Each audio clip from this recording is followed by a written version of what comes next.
Out. Oh, thank you so much for having me. It's really a pleasure. I'm happy our friend Alex introduced us and Mhm. connected us, and then you introduced me to another guest who I actually already recorded with her, Yeah. uh, and it was a delightful conversation. I'm excited for that one to come out. So we've got now a few mutual connections, and when we first spoke, I just loved hearing your story and connecting to your energy. So I'm excited for our conversation today. Yeah, I'm excited too. I always love how friends are connected and the synchronicities that happen. So it's wonderful. That's right. Yeah, this world is so magical in that way when we go with that flow of where energy takes us and connecting to others who hold that same reverence, I think, for the magic and for the what can be in this world rather than what we grow up seeing as what is. Which, if you are brought in and narrowed in your rearing, and also certainly within the societies we grow up in, it can be hard to stay in that magical realm. Tell us a little about your childhood. What was it like? What kind of programming were you subjected to? That's a very good start to this whole thing because I definitely was one of those with the typical programming. So I was born in Hong Kong. I grew up in Canada. My parents are Asian Chinese, and I think culturally, and even maybe growing up in Canada as well, the population there is much smaller than in the United States, for example. So, in general, I think your role models and your upbringing and just really what you feel like expectations or career choices are quite different. Quite different in a way that there's maybe cultural expectations. You know, your parents typically expect you to have a really academic type career because all your Mm. cousins and relatives do.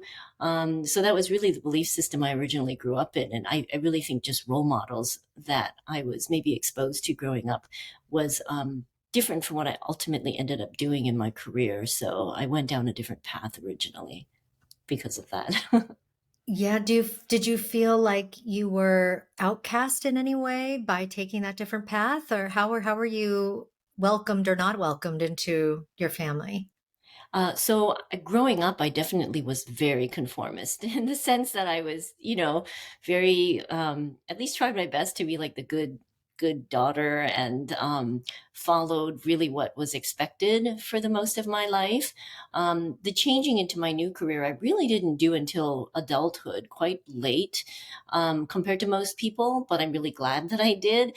But I think the whole first part of my career, I really went through the typical expectations of what career success, all of that was. And it's not really, that isn't even just my parents. I think it's just society a lot of what, in a lot of times that originally that's kind of what you define as, the path you're supposed to go.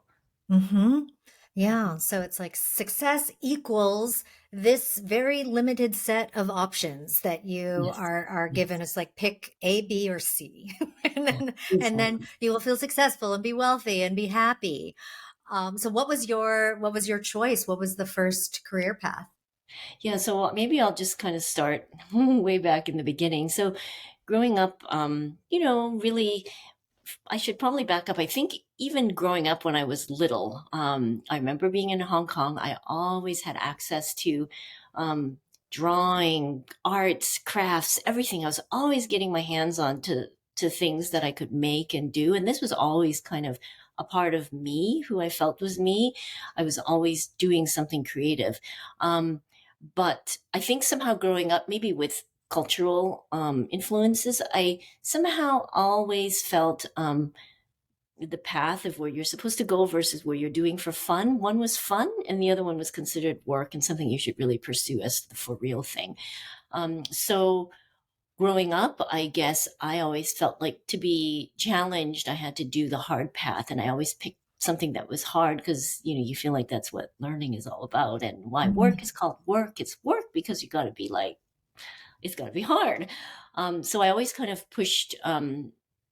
push myself into doing subjects that maybe didn't come naturally to me because I don't know, I guess I wanted to be challenged or felt that that was the way to go.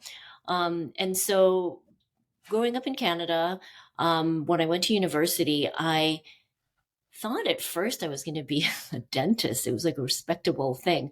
So I Mhm. went into, the science program and discovered, well, first of all, I remember I grew up in Calgary in Canada, but I went away to university in Edmonton in Alberta, University of Alberta.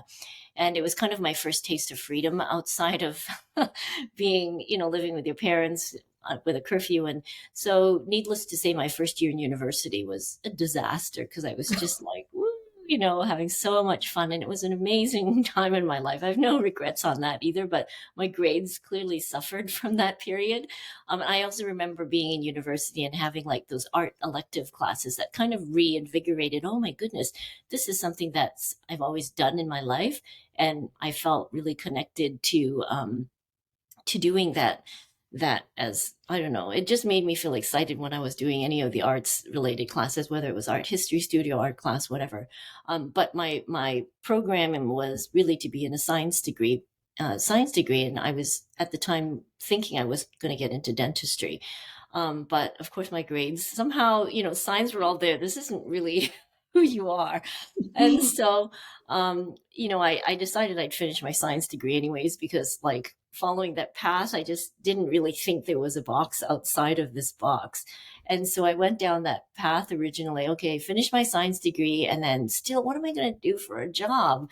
And so at one point, I switched faculties and was going to go into food science.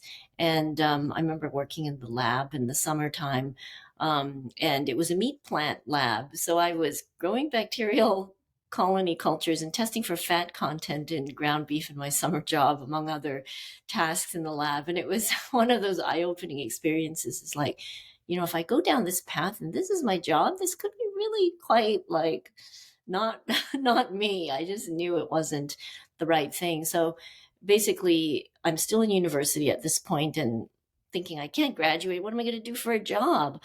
Because also this belief system is like when you graduate, you got to get a job, you got to make money, and all of that sort of path. And so I ended up doing a business degree and majoring in accounting, finance, and basically graduated.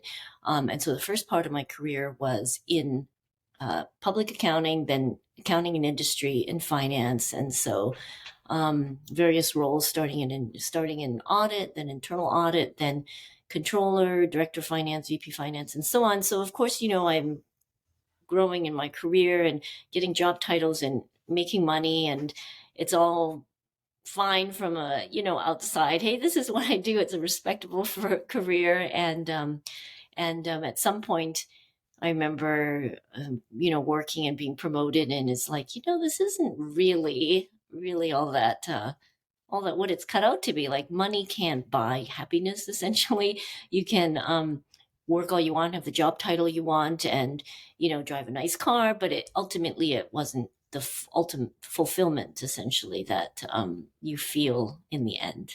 Yeah. Did you have a moment when a turning point moment Sure. that you can pinpoint, or was it this sort of gradual unraveling? Oh no, there definitely were many points along the way. I think in general, a lot of times even in the work, in the job itself, I remember thinking, like, I just don't get it in some, I mean, maybe this isn't the right word. It was like, I just don't appreciate, like in public accounting, it's like, what are we doing? It was in oil and gas industry because I was in Canada, and I was like, the ceiling test, what is the ceiling test? Like, I just couldn't appreciate it, right? What we were calculating and things of that sort. So there was moments like that. I also remember, I don't know. At one point, I was working in New York, and I was in a really nice job, and I remember having meetings, and I remember people telling me things that I needed to, help them fix, and back of my mind, I was thinking, I don't really care. Okay, but I won't say that was. But Yeah. it's like this is all fantastic, and I'm like taking notes and doing what I need to do. But I remember thinking deep down, like I just don't really care. Like, Mm, it wasn't like lighting up my soul in that way. I don't mean I didn't care. I cared about obviously the people I was working with and stuff, but like the actual endpoint of like, I just don't really feel this connection to what am I doing? And then it's several points. There was a point when I remember I got promoted. I was living in Guam for one of my job transfers, and it was a promotion and everything. And I remember living in Guam. I was getting settled into my apartment, and one of the only places to shop for things was at Walmart. And on a Friday night, I'm trying to get, essentials to get set up in my apartment, and I'm getting like in my shopping cart, the bright lights of Walmart, right? Not very mhm, nice. And I'm by myself because I took this job thinking, oh, great, it's a promotion, job title, all good. And I'm pushing my shopping cart through Walmart on a Friday night, and I see in my cart, because I have to pick up things like roach traps and bug spray because, it's kind of tropical place and you get giant roaches, or that's what I hear. So I'm like, okay, I really don't want roaches. So I have to pick up this essentials. And I remember thinking, I'm promoted. I'm here in this place and I'm by myself and I'm under these awful bright lights, pushing a shopping cart on a Friday night with, insecticide. Like, why is this like a good thing, right? mhm, I mean, there were moments like that, and then subsequent to that, I ended up having another job when I, moved back to San Francisco, and realizing that with the schedule that I had at this one job, corporate America, essentially, there was just literally no control over my day-to-day life or schedule. Like, you never know, overtime would just happen, it just gets sprung on you, and it was kind of expected that you would just have no other life, and you could never be sure if you could get the weekend off or if you could book something on the weekend, because you might have to end up working over the weekend. And I just remember mm, that being just, real turning point. It's like, this is really, it had a cranky boss, and I just remember thinking, this is just really not fulfilling at all. So I had several moments where it's like, this is not feeling very good. mhm. Yeah, I remember that in actually the only corporate job where I was an employee and not a contractor or independent in some way. I had a boss who was always up late working, so they set the expectation, don't they, of like Yes. what's expected. This is what you do within these walls, or in order to Yeah. be seen as valuable, promotable, etc. And Exactly. it can be set just by one person, not even the Yes. whole company culture at large. And that can be a lot of pressure to perform at that Totally. level. And I was during that run, I was pregnant. That's when I had my son. And so I happened to be up at weird hours because of, nursing a baby. And I would shoot off an email because that was, when I was away, and she'd be awake and she didn't respond to me. And I was like, what are you doing up? Oh no. That means, that there's this expectation. So, it can be a straight, even though you might, and no one tells you, you have to do this. There are those those secret or quiet or just hidden expectations that you must meet in order to jump through these particular hoops and make it. So you made it to this pinnacle of your career as an accountant. You were highly regarded, promoted, making a lot of money, living the quote unquote American dream. And then what happened?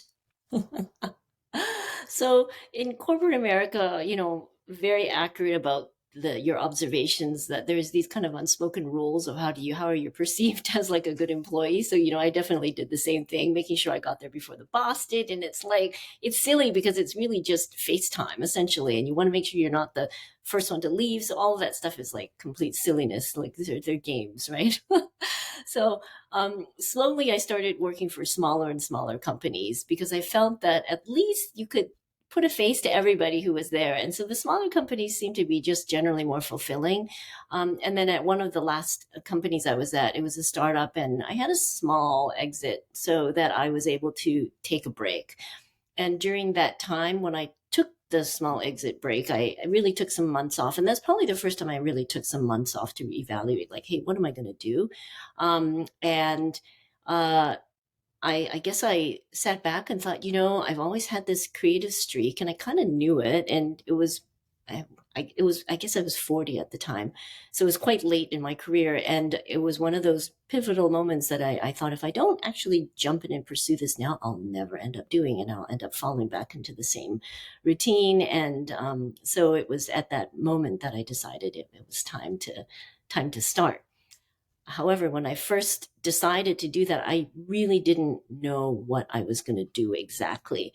I remember I even got my business card and got the company URL, and still didn't know what I was going to do yet. So I kind of sat with that for a little bit, and I remember looking on my bookshelf at one point and thinking, "Wait a minute! I have all these books on resin and the material resin, which is what I specialized working in when I started my company. And it was essentially just a whole bunch of things fell into place in the sense I thought, okay, this material, I know I have an endless variety of ideas that I could execute that just doesn't seem like it's a one and done sort of thing. So I knew there was like a breadth. I knew I wanted to specialize in some sort of material because you can't work in everything, right? And it just checked a lot of boxes for me mentally that that was what I was going to do. And so that's how the company began in Mm, 2007. yeah, so you knew arts, you knew you were going to be and fulfill your life as an artist. You just didn't know how. And I love that you made that leap without not knowing exactly what you were going to do, and let maybe inspiration guide you into that. Um, so you've created now a wildly successful company creating these beautiful resin pieces of art, but also it's functional art, isn't it? Yes, absolutely. It is functional. That's another thing we can talk about. Yeah. So, your how long now has it been since you started the company? Where are we at? What's the anniversary?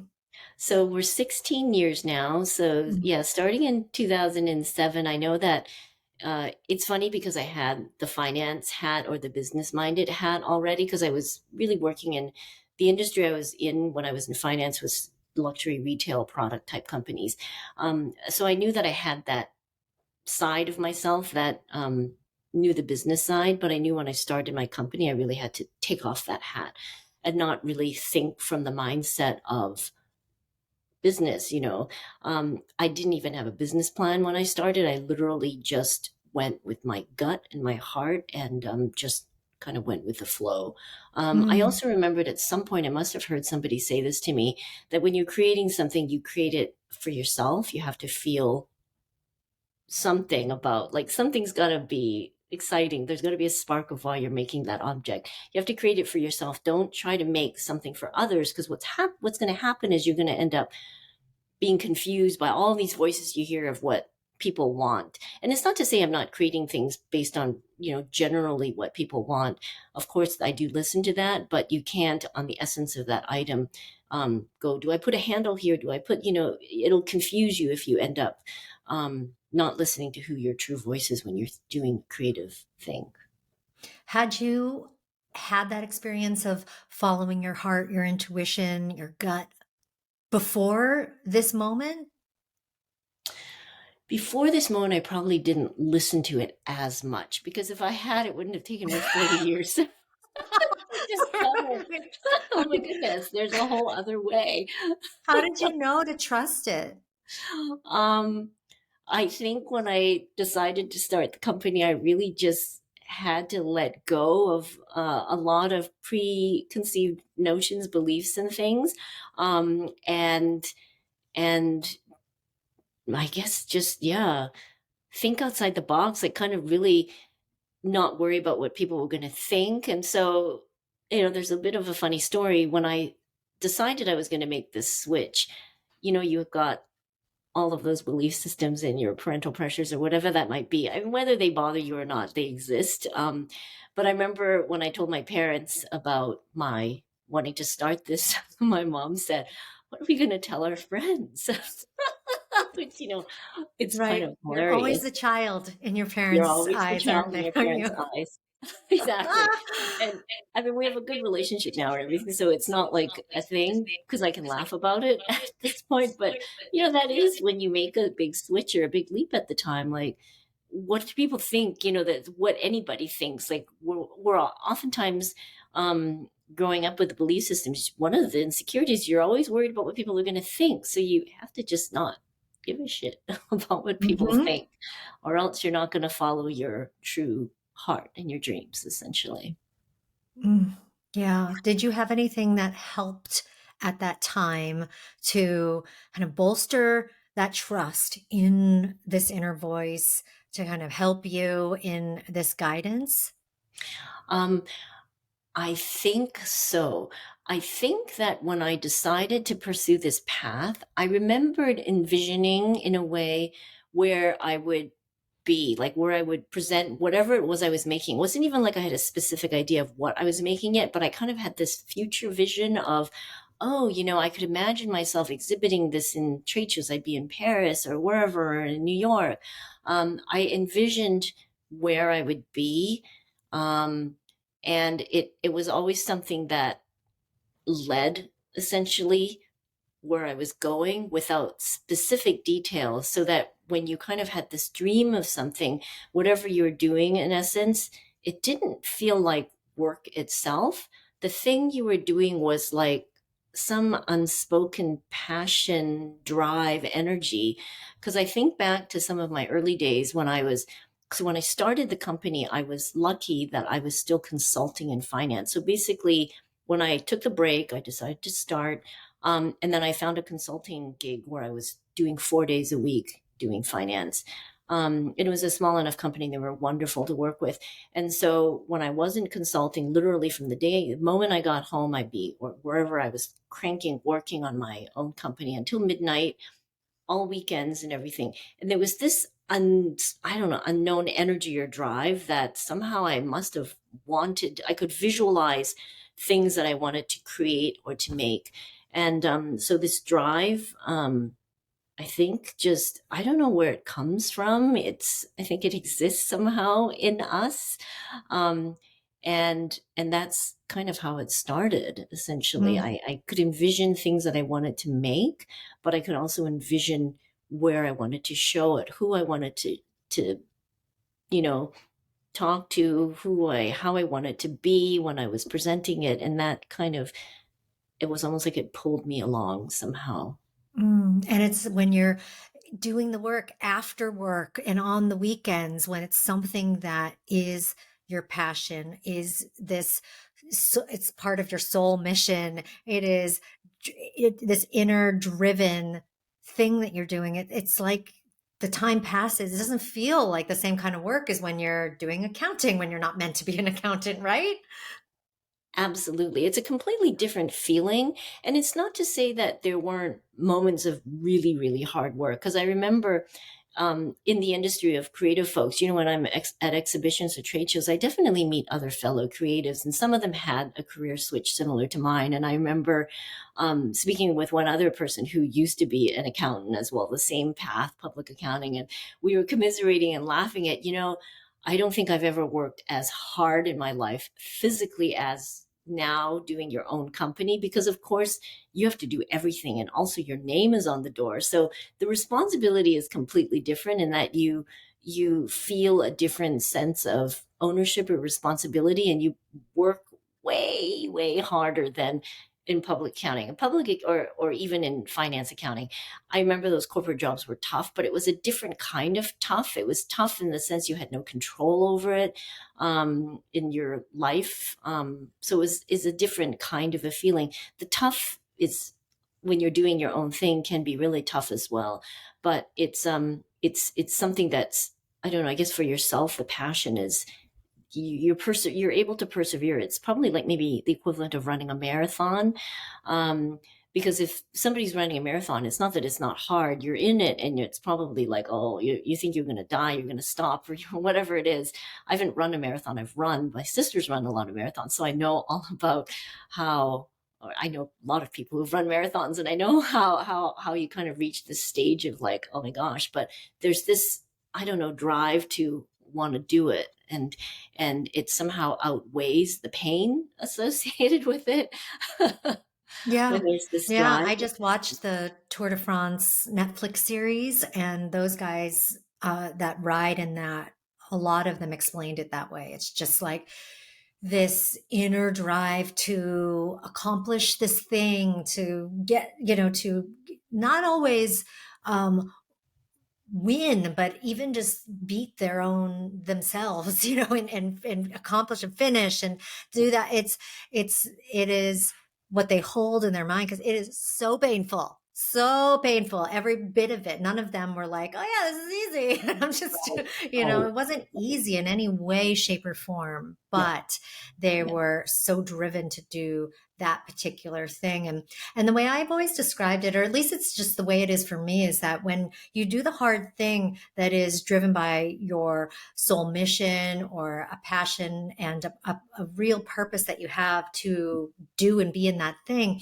you're fed back by it. It's this virtuous cycle that gives you energy back. So you can be expending tons and tons of energy, but it's also giving you that energy back. And so it fills your cup again, it fills you back up. Whereas expending energy on something that, is not meant for you, it's soul sucking. It just eventually drains you to the point of where some people get to the point of, they give up, or it's, they're in shambles as a person because it's just completely drained them. And I think that we all have that we all have that ability, and also this responsibility to ourselves, if we want to live here in this incarnation in the best way possible, to find that thing that gives back to you, because you then can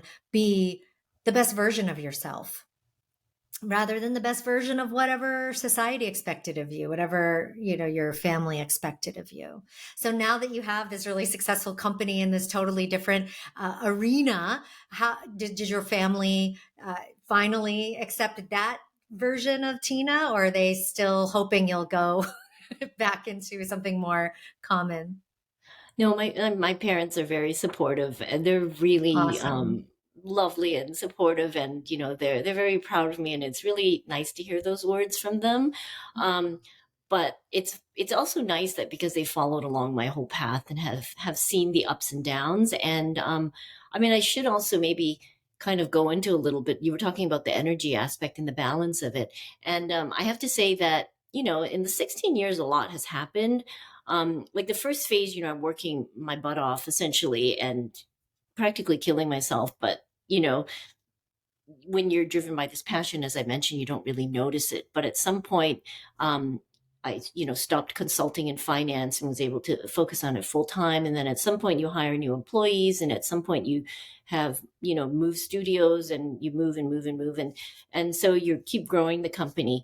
But there are points where that balance kind of goes out of whack in terms of the stress, the workload starts to kind of, tip in the wrong way, so that the creativity ends up being, and I noticed this had happened, had kind of gotten to a point where it was like maybe 2% of my time. The rest of the time was everything else, just running your own company, your like finance, your HR, your marketing, your whatever that might be. And so at some points during the growth, there were definitely challenges where that kind of went out of whack. And I think what happened for me was about 6 years ago, I hit like a major wall, major burnout. And this major burnout, what happened was I was growing out of my studio, and it was a point where we bought our own warehouse, and the warehouse required a lot of renovations and a lot of work, and it essentially took 9 months to get it done. But during that 9 month renovation, trying to keep all the balls afloat, keeping the company, making sure you still could go to the trade shows, you still had new products, you still did photo shoots, your employees were happy, construction was still taking place, and we were actually working in the building where the renovation was still taking place. So there was just a lot of Mm, just physical unpleasantness, not just for myself, but for the employees that I felt very responsible for. Because at this point, they're. I mean, anybody who works with me is important, and so you feel this kind of responsibility or ownership to make sure that everybody's well taken care of, and the weight of everything kind of at that point hit me in a big, horrible way. And I was just like, I can't do this anymore. And that was a really transformative, pivotal moment for me, where a lot of things suddenly had to change. Because if not, I was probably going to die. Like either Mm, get myself sick from the stress, or I was just done, done, done. And I was very lucky that my husband was very supportive, and he could see something was wrong, like mhm, really wrong. Like I was just like too much. It was bad. And so at that point, I realized I had to do something different. And so I remember signing up for a silent meditation retreat, meaning I had to put my phone away. Everything had to be just stopped completely. So it was like a week long silent meditation. And I remember I had to sign up. It must have been like a couple months in advance. But at the time when I was about to sign up, I remember I was crying, thinking, I can't do this. I've never disconnected from the work, because it had gotten to this point. It was just like, it was so much. And so this passion to drive and to kind of get to this level can also, in some respects, almost kill you if you don't kind of realize, okay, what it's actually doing to you. And so at that point, it was kind of a major moment. But it was also a major moment in the sense that when I hit the wall, I should just probably out with this.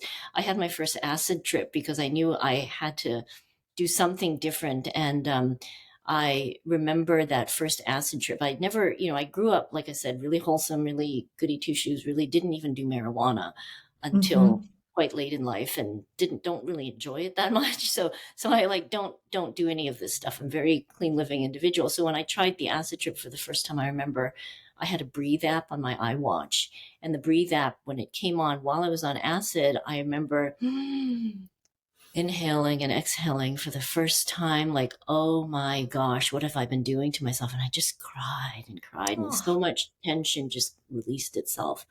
Um, and mm, then I subsequently got a therapist who sat me on mushrooms, and that's a whole different path of, we can continue the conversation on. yes. You Yeah, no, ask let's go questions about there that. because what a interesting shift for you going from not ever having experimented with those things or ingested those things and so you were in your 40s at the time or Yes, I and think when I hit the wall, I was at 50. So it had been 10 mhm, years of this intense go, go, go, go, go, like never a minute downtime, in the sense that even on vacation, I was always connected. I was always still answering emails. When I got on a plane, the moment I got off the plane, tons of messages, and I'm like, like everything was just, there was never any shutting off my brain. So this has mhm. gone on for 10 years, and it had become like a way of being that I just knew was not, you can't be in this mode forever. So something had to snap. So I Mhm. And you snapped. weren't taking vacations really because you were always still staying Yeah, I mean, connected and yeah, initially I don't think we took vacations. And then when we finally did start taking vacations on occasion, like, Christmas and New Year's, we would try to close the office, but I was never off, yeah, because people would still email. So back then I would still respond. yeah, yeah. So the letting go into your breath and into allowing stress must have, you had at that point must have had to make some changes within the company in order to delegate and shift some responsibilities around. Um, what for you was the hardest thing to do from that standpoint, as far as because it's a letting go process, isn't it? You had to let go of the control that you had over every bit and piece. Yeah, that the letting go, I think the big word that I feel like I learned from that period in my life, and also with the therapist I was working with at the time, is the word surrender. Mm, um, but I was lucky in the sense that right around that time, my husband was kind of taking a break in his career as well. So he stepped in to help me do a lot of the finance operations side. So that was actually possible for me to take the, silent meditation retreat, for example, during this year of like, oh my gosh, what am I going to do? So when I went on the silent meditation retreat and I came back, I was like, nothing had burnt down. Everything was still fine. all the employees were still okay. Everybody basically stepped in and they were just fine. And it was very eye opening to know that, they were good people in the sense that they really, I guess, recognized that they had to step in, and they were probably fine all along. It was probably just with me not being able to let go. And so a lot of it also involved just, some changes in the company itself and how I worked. Um, and and really just continuing the path of self-discovery really at that point was how this whole meditation, self-discovery, and everything started for me. Because until then I was kind of your typical default world person. And even though I followed my heart doing the creative aspect, in general, I think my whole mindset was still very much set in default world mode. So the Yeah, so change you were really kind of happened. you were doing the thing you were passionate about, but you were still doing it in the way that was this conformist, societally structured, and Yes. you so with the acid, the mushrooms, the therapy, the meditation, you opened into a new sense of yourself A at this whole point. new, yes, a Yeah. whole new way. Yeah, because Yeah. I think even when I first started the company, um, I'd still have those old belief systems. I'm the boss. I have to show up early. So I would always like not be late for work. And it was like this pressure that I still put on myself at the time. And it's not that I'm late for work, but it was like this kind of little perfectionist things that I kind of put the pressure on myself, that I realized, you can't be 100% perfect all the time. It's just not natural. It's not normal. And so to accept a lot of the things about oneself, flaws, it's okay. Even in your employees, when they make mistakes, it's okay. It's not the end of the world. Like all that kind of stuff really was something that, I think started to happen more and more, like that you just really have to surrender to the moment a lot more. Hmm. And now I know that just from our past conversation that your this path of self-discovery and unfolding and letting go of this version of this earthly constructed version of Tina and into the more, oh, this is who I am as a soul and who I am as my inner wise self, that's taken you on in a couple of really interesting places. You did a, uh, a journey that you told me about that was really interesting. Do you want to share a little bit about that experience? You'll have to refresh my memory because there's been so many journeys, and just discoveries. Which one? Well, I mean, I don't know which one it was for you. So just share, share what's been most profound and what you took from There's that. been many. So as I mentioned, I'd gone down the path of seeing a therapist with mushroom journeys, essentially. And I think maybe I did about 6 or 7 of those with the therapist. And then subsequently, I've also sat with intention on many other mushroom ceremonies, as well as with ayahuasca, and have done vision quests and things. But every single one of those journeys on plant medicine has been transformative in the sense that I um I guess I really truly believe that the wisdom of, source, nature, mother earth, whatever that is, um it's there to teach us something about ourselves. And every time I've had an experience on any of these plant medicines, it's almost like every experience built on itself. Something that you learned from the last time, you'd learn and continue to learn, and something else continues to open up every single time you experience plant medicine, to the point where um, things started to happen outside of plant medicine, and my energy centers essentially started to open, where I was able to access feeling energy and experiences that I never thought were possible outside of plant medicine, so that it becomes more a part of your life. Um, and I think then it led me to do a vision quest. And this is how we met, through Alex. So Alex was Right. also on the vision quest. And this was in the jungle in Mexico, where you sit in the jungle for 4 days and 4 nights, with nothing, no plant medicine, no drugs, nothing, no food, and no water, for 4 days in the jungle. So this vision quest, basically, you're sitting with yourself doing nothing but meditating. So you're completely disconnected.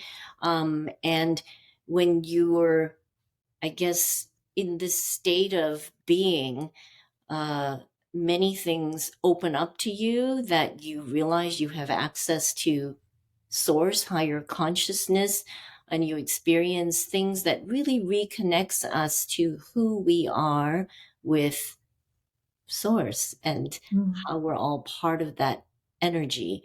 And that is, I guess, that has been slowly, all of these experiences build to the point where you realize, wow, um, we are all who we are. We all have access to this. We've just all forgotten it, because we're so clouded with all of the stuff we are in society growing up with. And when you strip away all of that, that's this transformative opening. It becomes really like more clear as to what ultimately you want to pursue and be, and how do you bring that back into your day-to-day life.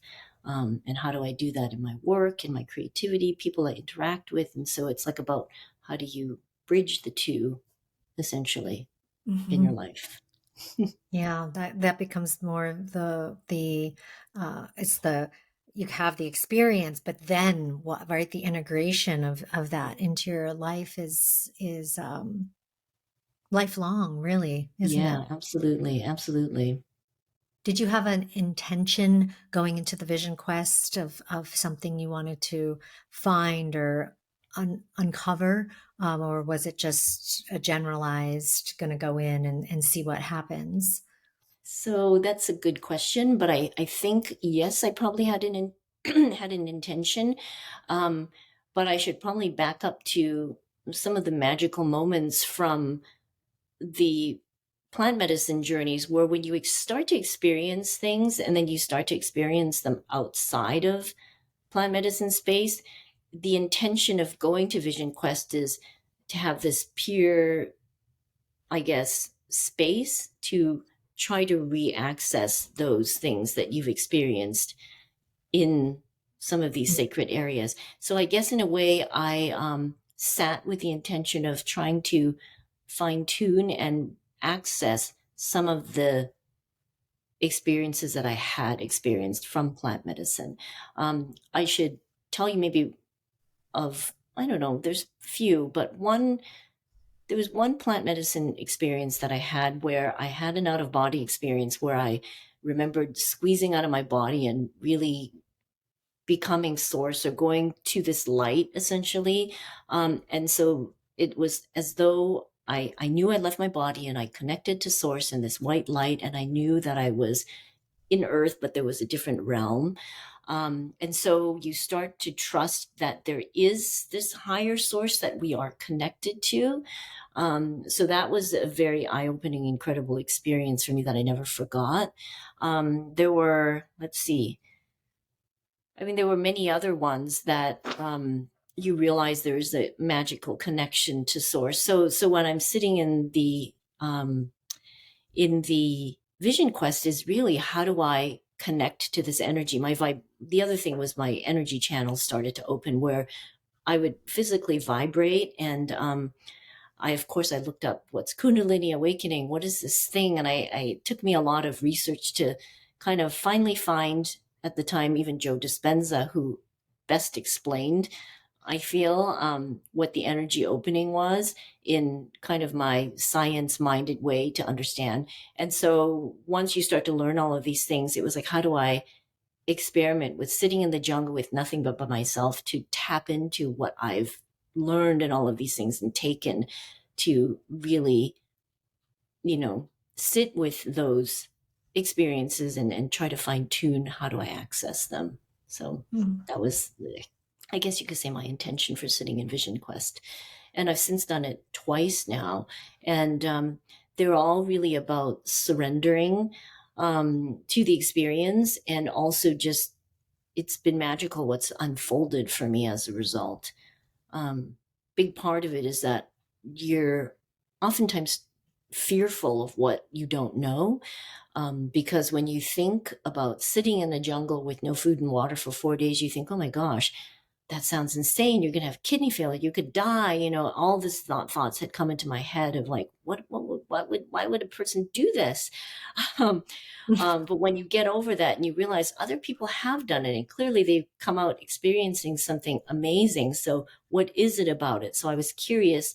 And then when you drop away, like start to drop all those fears, and you actually surrender to that experience to sit in the jungle, you realize it's a most profound magical experience. Things just open up to you when you're in that state of mind, essentially.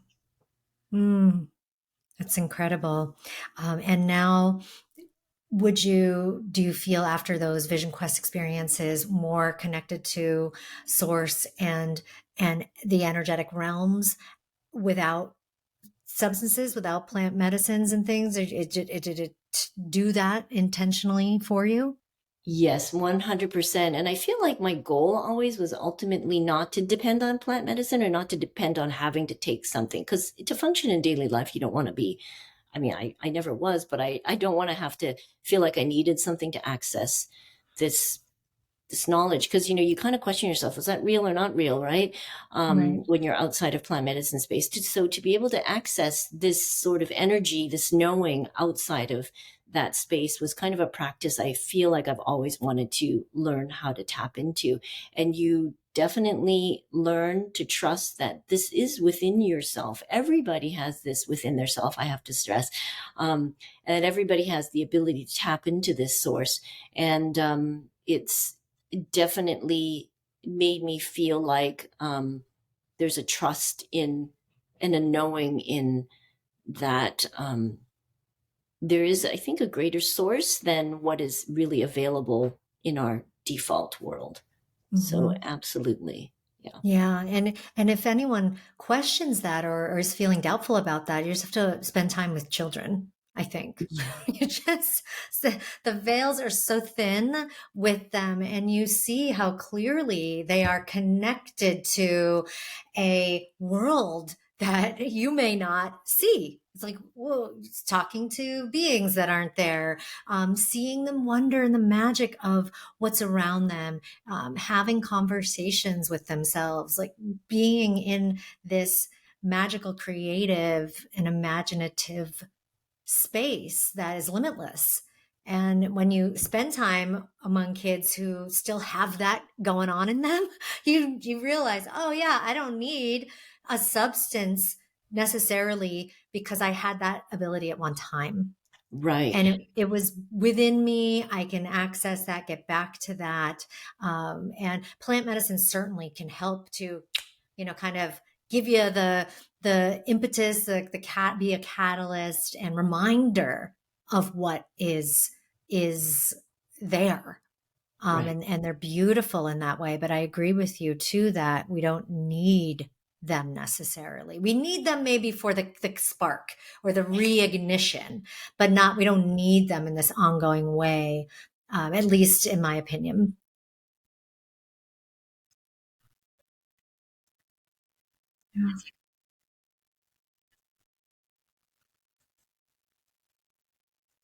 Yeah.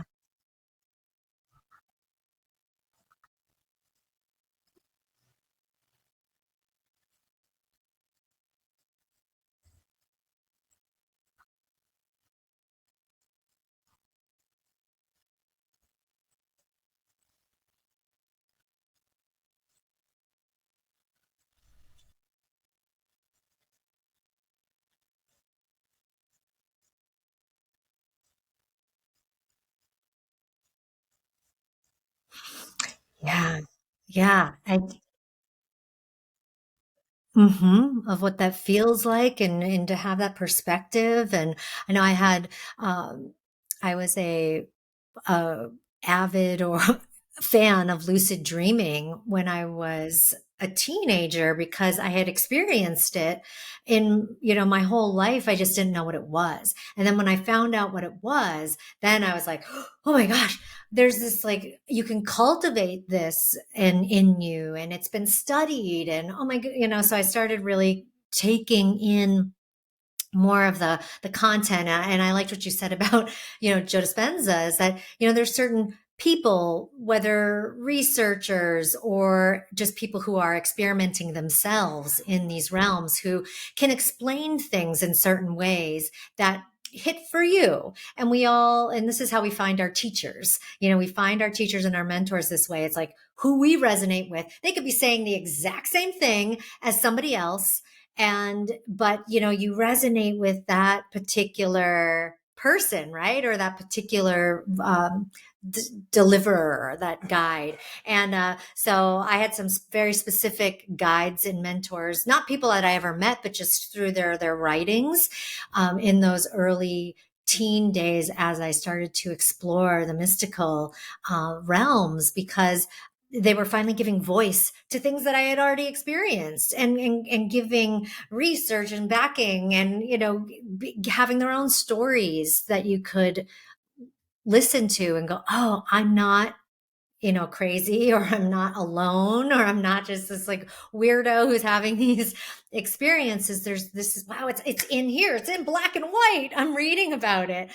So I believe that's really profound in the understanding of all this, or the unfolding of all of this for ourselves, is that we can see it in others, and that we can experience it in other people, and through the sharing. And that's one of the reasons why I started this podcast, is I wanted people to hear from a variety of voices of people who have had experiences like yours, who have gone through and been through these, mystical openings and awakenings, who, and a listener might see themselves in you. Oh yeah, I also grew up in this kind of way, and had this, or it's just the way you particularly deliver that information that will resonate with a certain person or audience. So who for you have been those mentors, guides, and people that have really sparked your awakenings?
Wow.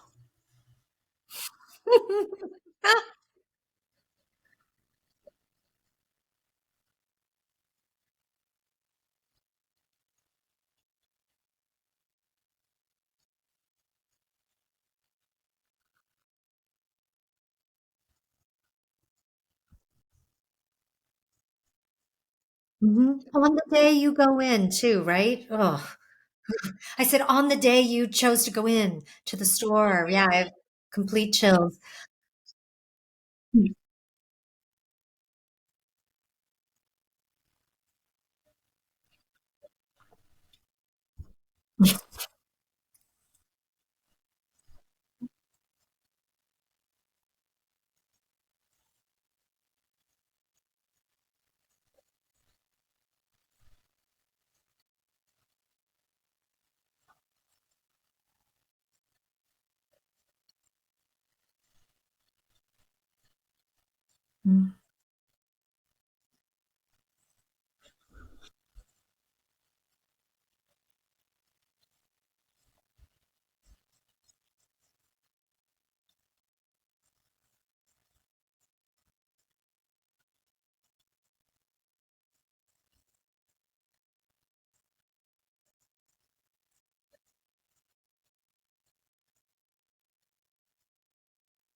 Mm.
Awesome. Awesome story. Now, we talk a lot about meditation on this podcast because every single one of my guests meditates in some way. No surprise because of who they are and what they're talking about. So, what's your way of meditating in that hour period?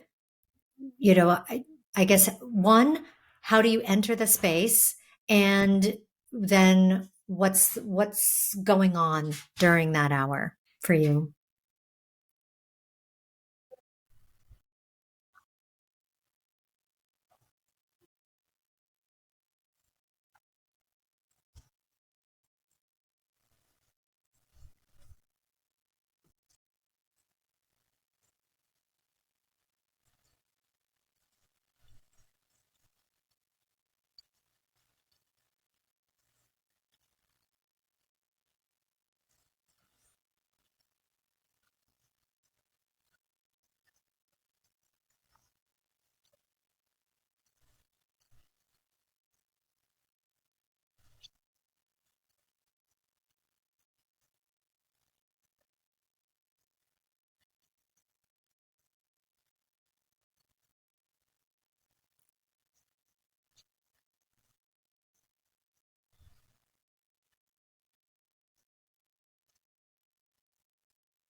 And who is she?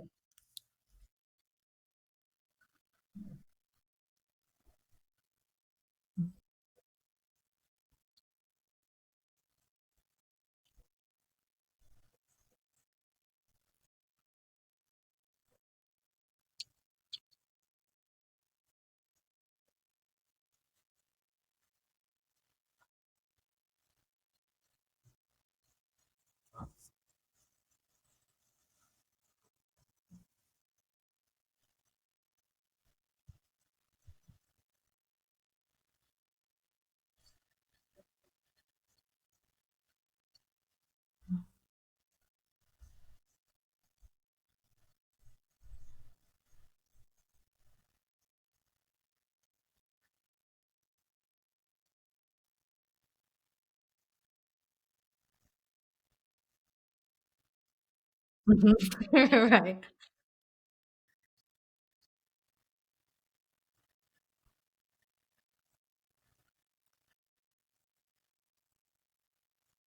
Mhm.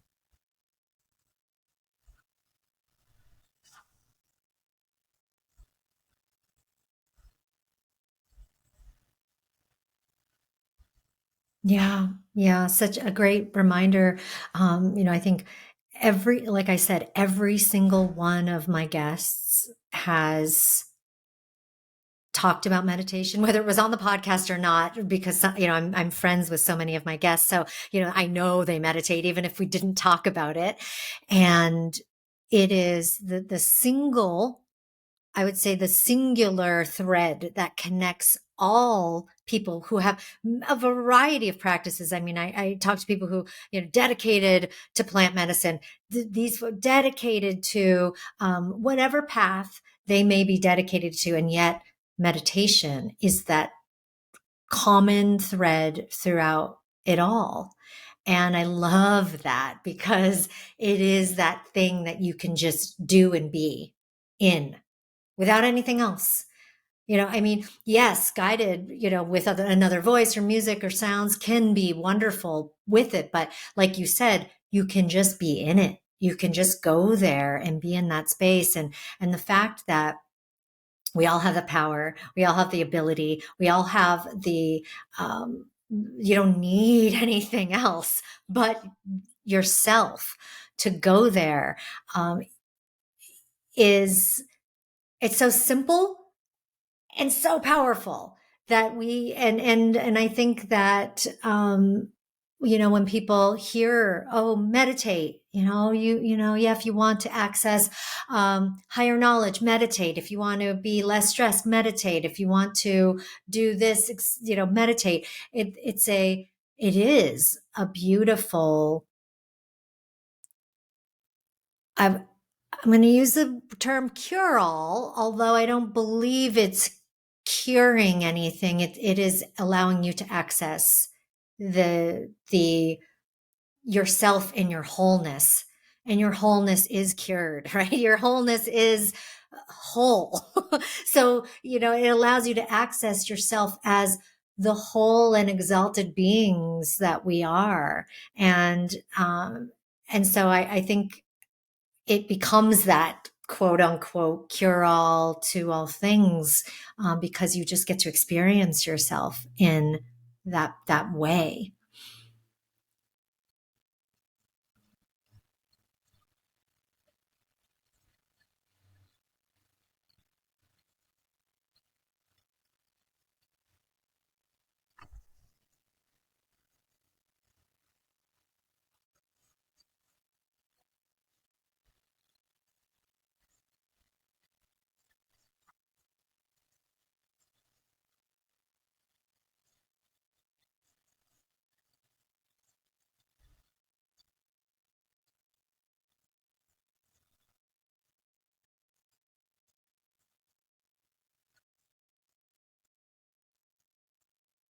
Mhm. Yes.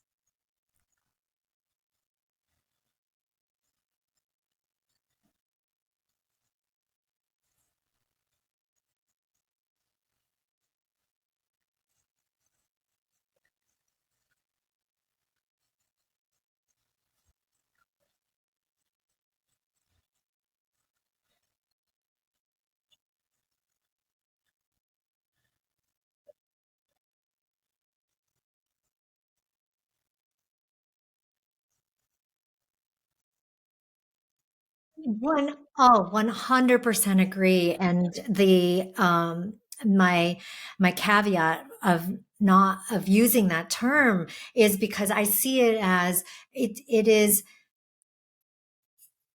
getting into that meditative state of being, and being in a meditative state of being. It allows you to be in that whole cured state, in the state of absolute oneness with source, that is perfection. It is the that exalted state. So it's like you when I hear the word cure, it's like, oh, it's a pathway, it's a process. It's like, oh, you got to go through, and then the wound, goes through all the stages of scabbing and blah blah blah. It's like you can actually enter that, just like you explained, with like miracle transformations within the span of a retreat, because you get into that place of where you are in the state of pure wholeness and being.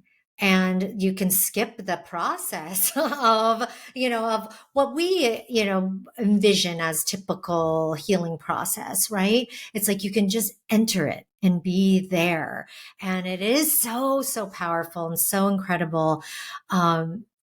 The Getting to states where we actually can settle in and be in a place of being in that way is the practice, right? It's the place that it can feel kind of arduous and hard sometimes if you are so conditioned to not be there, right? So conditioned into these other paradigms.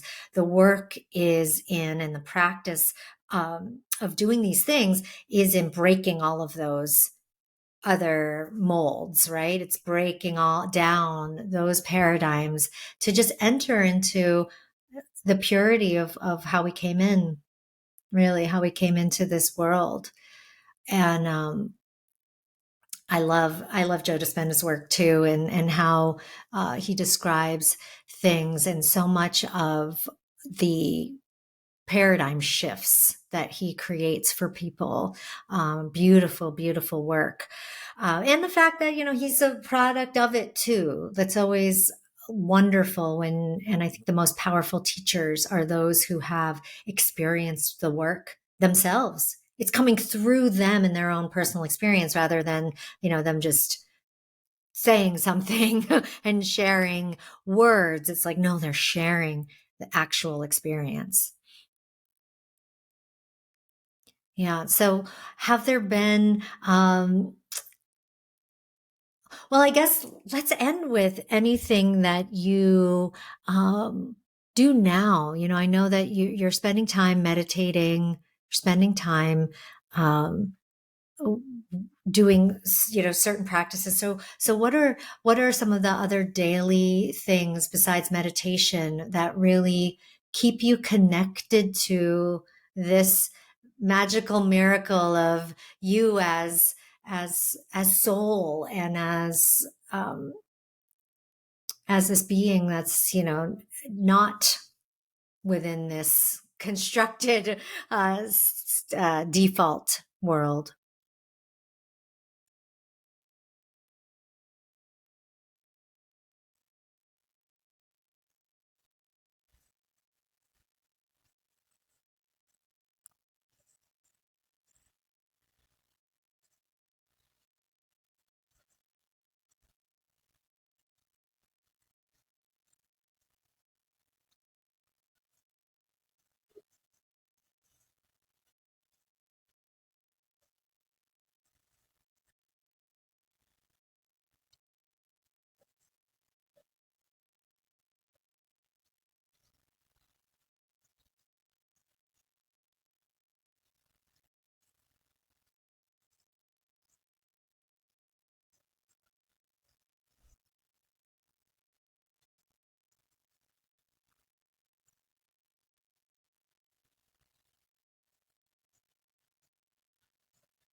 Mm.